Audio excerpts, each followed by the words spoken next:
Hello everyone, this is Lincoln's Prime, and today we'll be taking a look at the S.H.MonsterArts 2001 GMK Godzilla Heat Ray version. Yeah, we'll get to that in a bit. And before we take a look at the figure, as always, we'll be taking a quick look at the box. There's the box, here's the front, there's the top, there's the bottom, side, other side, back, you get promo shots, that's about it. And moving right along, here we have the 2001 Heat Ray Godzilla out of the box. And first off, this was my very first S.H.MonsterArts Godzilla figure, and my first impressions of him weren't too bad. I absolutely love this figure, but I do have some problems with him. But I am going to get just some of the detail, like the good parts, out of the way. We got some nice charcoal black for the skin, which looks really nice. The dorsal plate.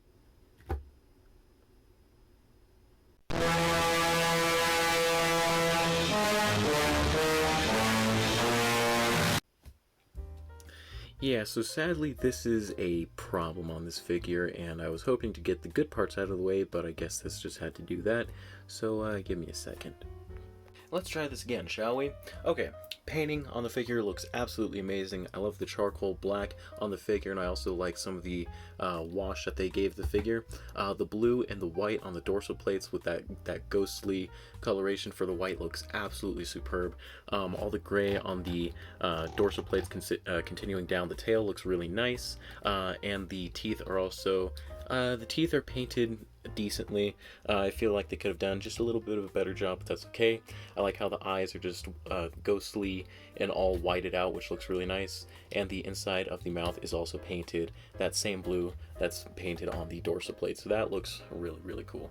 With all the detail and the silhouette of this figure, it makes it look absolutely accurate to how he looked in the movie, with some added detail, that being mainly just a lot more sharp edges than he would have had in the movie. So I think that looks really, really nice on this guy. And my issues with the figure are not really the paint and the detail.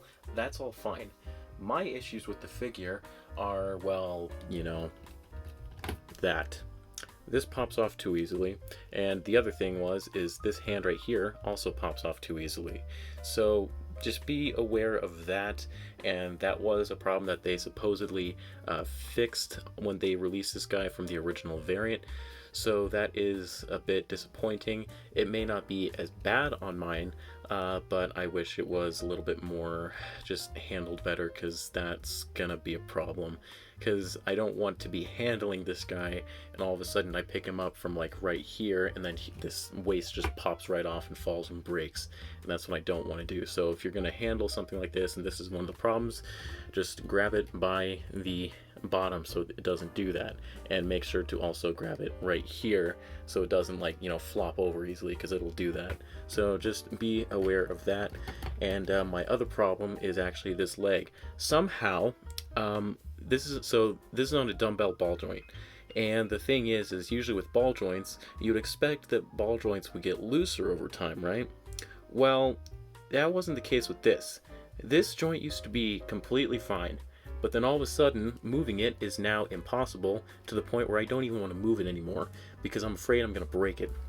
So what happened is this ball joint, instead of deciding to get looser, it got tighter, and I don't know how it did that. My best guess is that the ball joint on the inside either just pushed its way in even farther by me just like rotating it a lot, or it's popping out and it's adding more friction.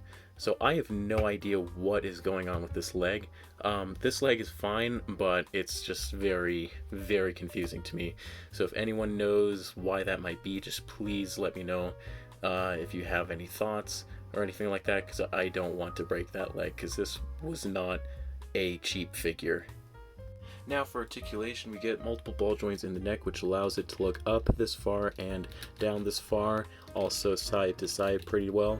There's a hinge joint in the jaw, which allows it to open and close, as well as a ball joint for the tongue, which allows it to move a little bit. There's a ball joint in here and in here, so it can crunch forward about this much and back about that much, and it can also move side to side pretty well and also swivel a bit. There is a ball joint in the elbow, in the shoulder, which allows it to move out about that much and in that much, and it can go all the way around, but it is a little hard to do, so I don't recommend doing that because it might affect the paint. There's a swivel in the shoulder as well as a double hinge joint in the elbow, and the wrist is on a ball joint, so it can swivel all the way around like so.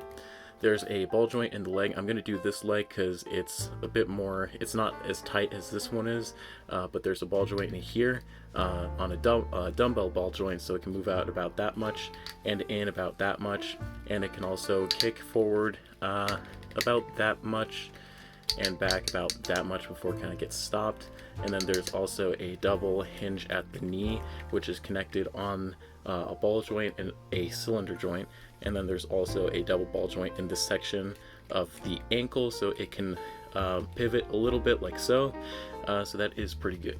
On the tail is multi-segmented, and this is my favorite tail on an S.H.MonsterArts figure, and that's because it has a little bit more range than normal, because we have multiple segments and it is very poseable, so that is very nice. So articulation on this Godzilla figure is great. Now, in terms of accessories, you do get an atomic breath. I'm just kidding, you get absolutely nothing. Alright guys, I'm about to do something I've never really done on this channel before, but here we go. So, this figure is called the GMK Godzilla Heat Ray version. Heat Ray version. It has been confirmed by Toho themselves, that it's not called an atomic breath. It's called a heat ray, or heat beam. Yet, Bandai made a figure like this, where you have the blue colored dorsal plates, as well as the mouth also being blue on the inside, and they call it the heat ray version, which means it should come with an atomic breath. But they didn't include the atomic breath. Now you guys might be wondering, Linkamus, why are you complaining about this figure? It looks really cool. It's just missing one thing. It's just missing an accessory. Well, see, here's the thing, right? I get that, but when you pay $95 for a figure, let alone S.H.MonsterArts, you know, I would expect to get at least one accessory. It doesn't need to come with anything else. Doesn't need. I don't need the extra hands. I don't need an extra head or all that crap. Just give me an atomic breath. I paid $95 for this thing. This thing is shooting up in price by the month. And we're at the point where it's just like, okay, this was my first S.H.MonsterArts figure. Honestly, not having any accessories was not a good first impression. I'm very disappointed with that, and honestly, Bandai, that is very lazy. And when it comes to just other S.H.MonsterArts figures that I have, which I only have 3, I have this one, and I have this guy right here. And I'm noticing some similarities. You know, even though that these figures are 2 different things, right? The similarities are, these both have blue colored dorsal fins, yet they don't come with the thing that literally would make sense to display them with, an atomic breath. That is disappointing. And especially when this is the most expensive SH figure that I have. $95, and you're not going to include an atomic breath piece. That, and I'll say it again, is very lazy. This, unfortunately, is not the first time they've done this. They've been doing this on their more recent releases. For example, the one that I just showed, that being the S.H.MonsterArts 2021 Godzilla, and also their newer reveal, the S.H.MonsterArts Godzilla Ultima. Now, I will say the figure looks great, but that also doesn't come with an atomic breath, or heat ray. I should call it a heat ray because that's what it's supposed to be called. But for it to not come with one of the things that Godzilla Ultima is very famous for from Singular Point, yeah, that's disappointing.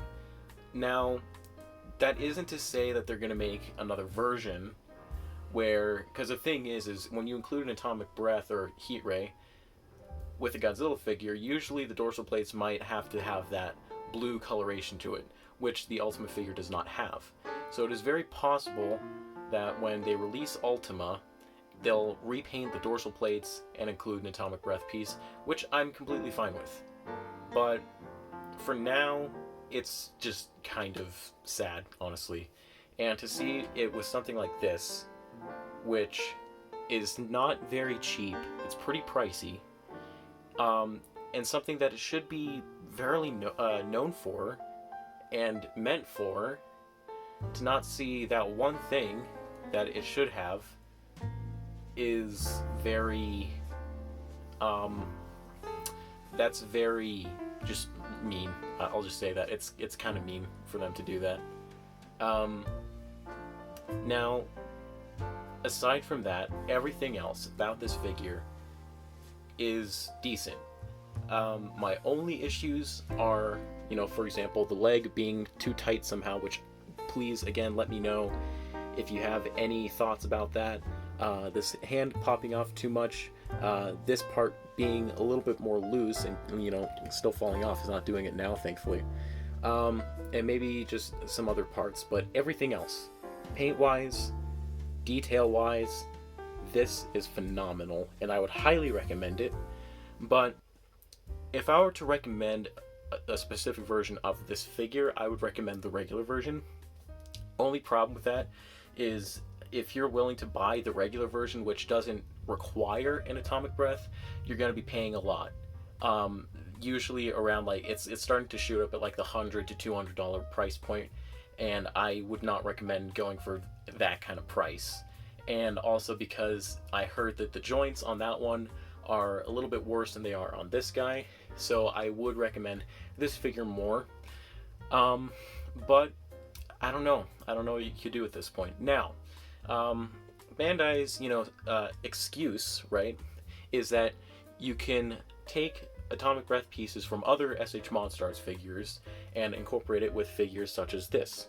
Now, I don't have any S.H.MonsterArts atomic breath pieces because all the S.H.MonsterArts figures that I have never came with one. So instead, I'm just going to use this. This is the BioGoji Heat Ray, and you could probably just put it in his mouth like that, and the colors do match pretty well. The only problem is you kind of need a base to hold this up. But if you kind of just imagine how that would look by itself, I think that looks really good. But I don't feel like, using accessories from other figures on a figure that probably should have came with one anyways. So, but yeah, I don't know. Just, it's a great figure. I highly enjoy it. It's just the fact that there's nothing that this figure comes with, and the one thing that it could have easily come with is disappointing. And for example, right, you look at other figures in Bandai, such as S.H. Figuarts, right? And I mean, look at this.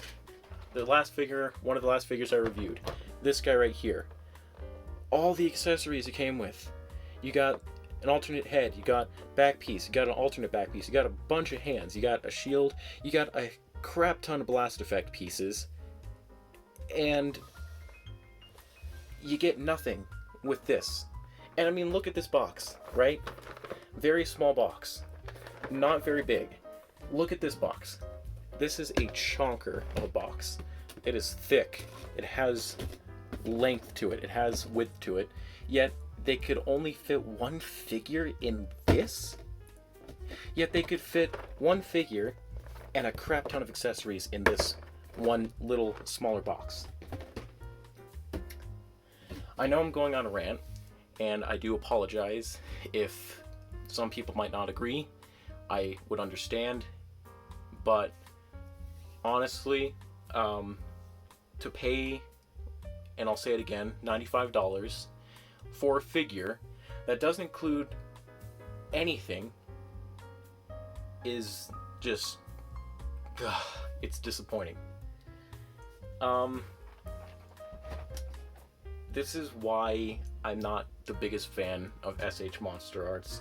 This is why I honestly miss NECA. Because NECA, even though they might not have always came with accessories, the figures that had a need for the accessory came with the accessory. And that's what I miss about NECA. And, to see just something like this, which obviously requires one, and to pay not a cheap price for it, yeah, I'm not a big fan of that.